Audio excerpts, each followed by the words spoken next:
Officer Joseph Hassett is a poster child for what's wrong with the Buffalo Police Department's discipline process.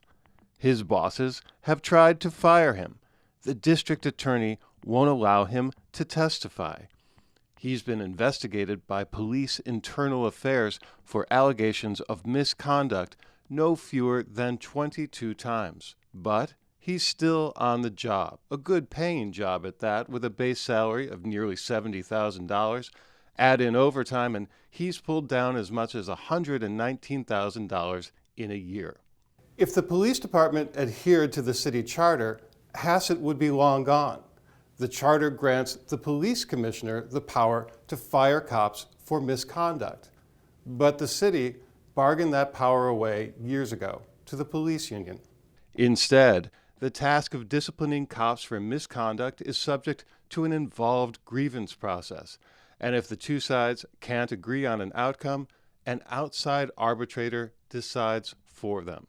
Dijon Hall, a member of the city's police advisory board, said the system makes it too difficult to discipline or fire police officers.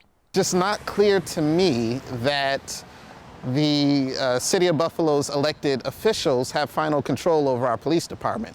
It looks increasingly like the union is controlling who goes where and does what. The result? Police officers rarely get fired for misconduct. Hassett is a case in point. He has frequently landed in hot water during his 11-year career. During his first year on the job, he violated department policy by firing shots at a fleeing car on Seneca Street. That same year, he had a car accident that cost the city almost $400,000 in a civil lawsuit.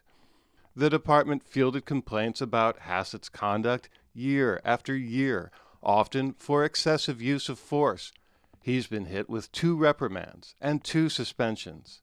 Then came a series of incidents in which Hassett was accused of lying to cover his tracks. There was an incident outside a bar downtown where he was working off-duty security. Then an arrest near the Perry Projects.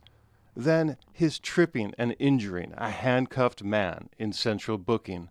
All this has been too much for Erie County District Attorney John Flynn.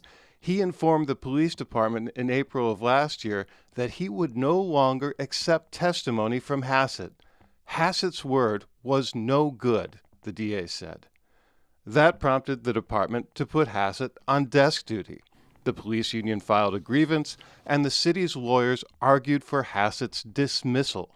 Hassett won his case in arbitration. Hassett declined to talk to us for this story. One of his attorneys noted, however, that Hassett has been cleared 3 times of his alleged misconduct by an arbitrator, by a judge, and by a federal grand jury.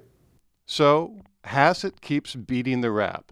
Police reform advocates say that underscores how the system is stacked in favor of cops at the expense of the public.